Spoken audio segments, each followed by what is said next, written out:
Good morning on a beautiful day here in this country. I hope it's the same with you. Um, just a little update. Um, and a complete explanation into um, what has been taking place, not out there and here. Um, I've been talking now for, I don't know, 8, 9 years, and this recovery from enlightenment has been going on for maybe um, 11,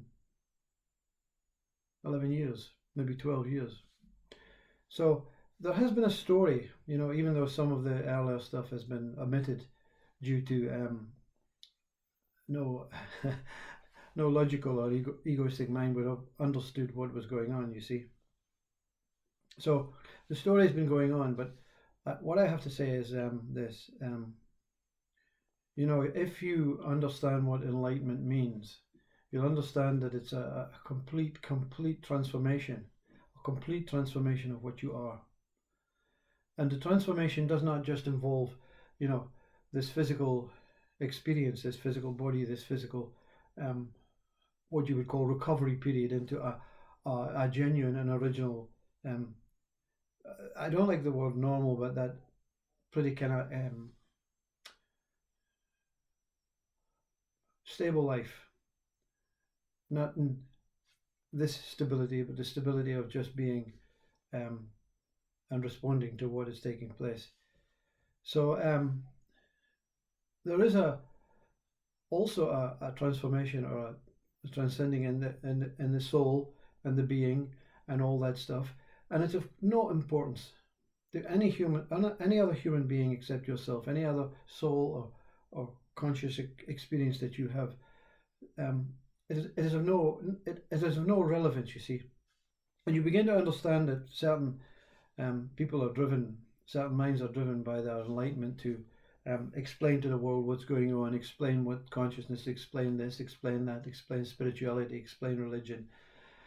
And there comes a point when the not knowing is much more sweeter than the knowing. Even though you know, and there's no way of explaining that what you know, it's the surrendering and the letting go of the possible knowing to realize the completeness of not knowing, the completeness of just being in awe of what's taking place.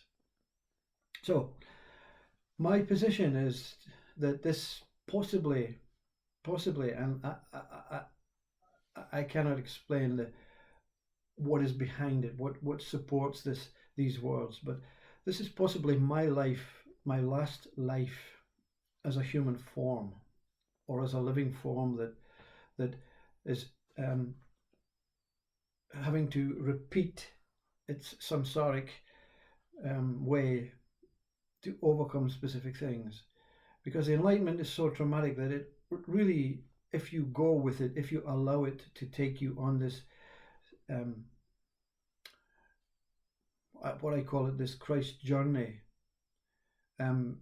it should bandage up all the wounds. Not only bandage them up, stitch them up, and to the extent that there's no evidence of a scar. So I believe this is my last life, and I believe that something inside is giving me the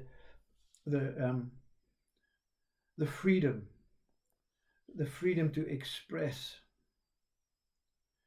something beautiful, something worthy, and it possibly could be of benefit to other beings. But if not, it is basically a responding to Christ and this, like a ticket, a passport to say, go be yourself, go do what you have to do, go and wallow in this beauty, go and enjoy and go and express what is really been missing in your lives. The freedom to overcome rules, overcome guidelines, overcome methods, practices, and become original to yourself. So that's all I have to say. That something is saying, whoever you are, whatever I am, just go and do, and just respond to life. Every morning I make my bed, retire now, and every morning I have so much joy in making my bed, washing the dishes by hand, you know, all the chores that I don't know if it's time because you have more time, or it's because just something inside just loves being alive. You see, the love for expressing life in a very new way. Everything is new. You see, so I don't think I can offer any real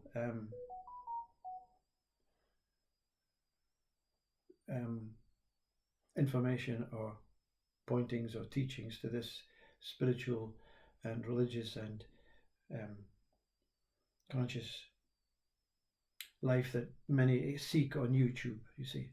So I would suggest that you go to the specialists, and if you're really interested in this enlightenment, which although it's great, it's removed like 10 years of your, but in time it makes no sense anyway. It makes no sense to dwell on the past, to hope for the future. Eckhart Tolle and Muji and Adyashanti and Teosho Buddha and Lisa Cairns and Robert Spira and Rupert Sheldrake and Simon Mundy and all these incredible beings that are focusing on this their own transformation and the need to help. Gangaji,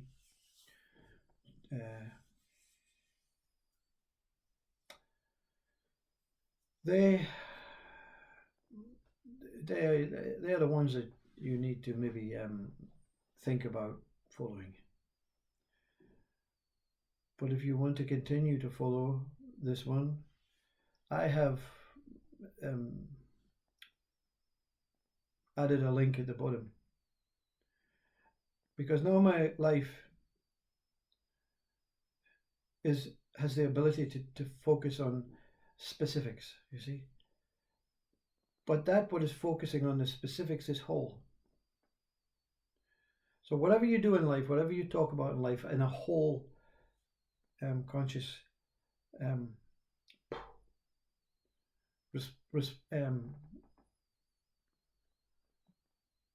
reaction to whatever you focus your attention on, it that individual, whatever you want to call it, a subject or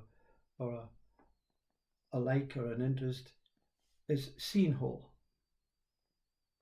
So nothing, even in its divisive state, can divide the one that has experienced a divisive state away from the wholeness that it is, the oneness that it is, you see. So I'm really excited about just following something that is driving this, and this guru inside this, driving this new born, free, liberated sage mind inside. So if you're interested in art, interested in painting, if you're interested in the process of not the mundanity of teaching how to use mediums and all that stuff, that's very, very personal to each one of us. I don't believe in academia. I don't believe in spontaneity. I believe in myself being the one that is present in every painting, in every moment, in every bed making event, in every dishwashing event. Be present. You see, so this link below is my new offering.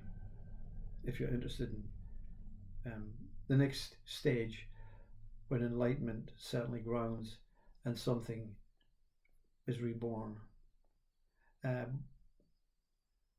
But I want to thank you all for anyone who has taken the time to listen or comment or um, give offerings or confirmations or advice even. Um, it's been a great 9 years, and the story goes on in the link below. God bless you all. I love you all. Namaste, and you take care and be yourself. That's all I ask.